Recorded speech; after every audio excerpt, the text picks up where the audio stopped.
Sigil. Ano nga ba ito?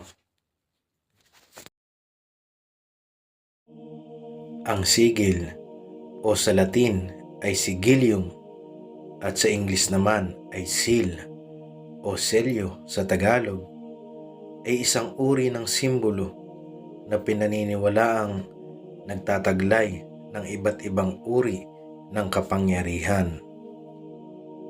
Ang sigil ay kalimitang nasa abstract na uri ng simbolo upang madali itong matandaan. Ayon sa mga aklat, ito daw ay kalimitang simbolo ng mga espiritu na ginagamit sa mahika o ritual noong una. Nagagamit daw ito sa kabutihan o sa kasamaan. Depende sa may-ari ng sigil na gagamitin mo. Bawat sigil ay may kanya-kanyang bertud o kapangyarihan na ayon sa kakayahan ng espiritong nakapaloob sa isang sigil. May kanya-kanyang sigil o simbolo ang bawat anghel o demonyo na ibinibigay daw sa tao upang madali silang matawagan at mahilingan. Sa makatuwid ay para itong susi sa kanilang pangalan at kapangyarihan upang sila ay gumanap sa kagustuhan ng taong magtataglay ng kanilang selyo. Bawat anghel o demonyo ay may kanya-kanyang sigil o selyo na kalakip ang kanilang kakayahan. Sa makatuwid, kung tataglayin mo ang sigil ng bawat isa sa kanila, ay tatanggapin mo din ng kanilang kakayahan na naaayon sa kanilang kapangyarihan. Narito ang ilan sa sigil ng mga arkanghel. Pwede niyong kopyahin at ingatan. Kalakip ang kanilang kakayahan na maaari niyo rin magamit sa mga ritual at mga kahilingan. Kung ang hiling mo ay proteksyon o kaligtasan sa mga panganib at tagapagligtas sa anumang uri ng masama, maging sa sakuna o kalamidad, ay maaari mong gamitin ang sigil ni Arkanghel Miguel.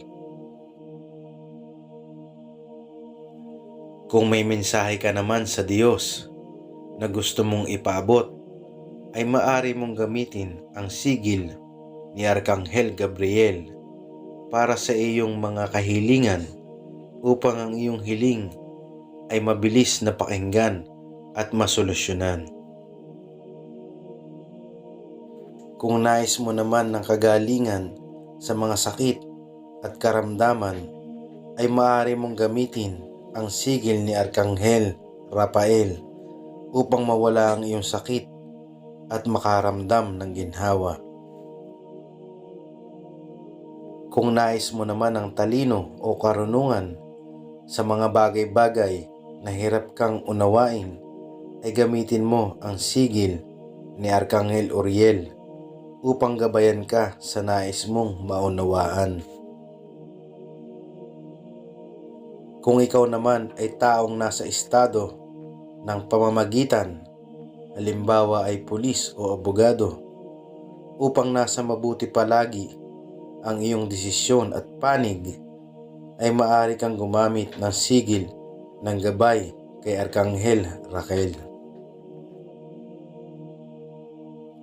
Kung nais mo naman na umunlad ang iyong buhay, kalakip ang pagsisikap at tiyaga, ay maaari kang humiling sa sigil ni Arkanghel Jofiel upang gumanda at dumating ang mabubuting oportunidad sa iyong buhay. Kung ikaw naman ay sundalo o kawal o isang mandirigma at nangangailangan ka ng lakas ng loob at tapang sa pagharap ng anumang uri ng hamon sa buhay, ay maaari kang magtangan ng sigil ni Arkanghel Kamael.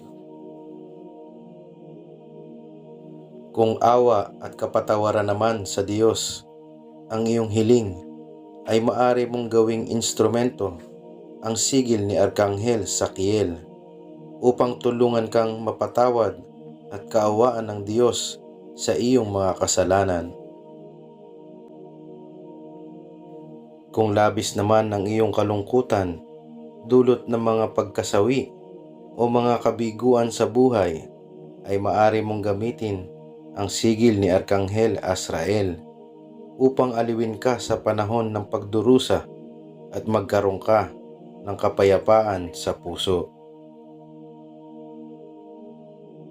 Kung galing ka naman sa masamang nakaraan at gawain at naghahanap ng pagbabago at pag-asa sa buhay, ay maaari mong ingatan ang sigil ni Arkanghel Metatron upang lumiwanag ang iyong pag-iisip at harapin ang buhay na may bagong pag-asa. Narito naman ang sigil ng 4 na arkanghel sa 4 na elemento at 4 na sulok ng mundo.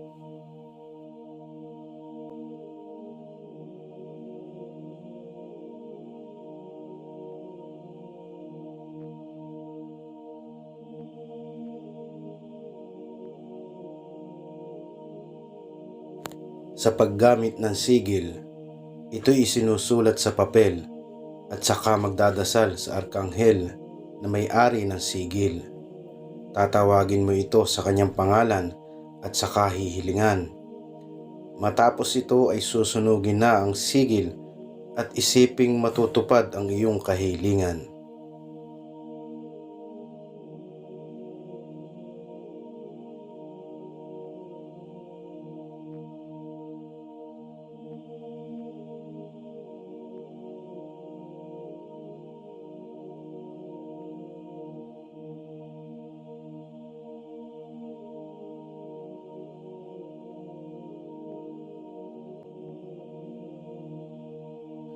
Sa ating panahon ngayon ay iba't iba na ang pananaw at paggamit ng sigil.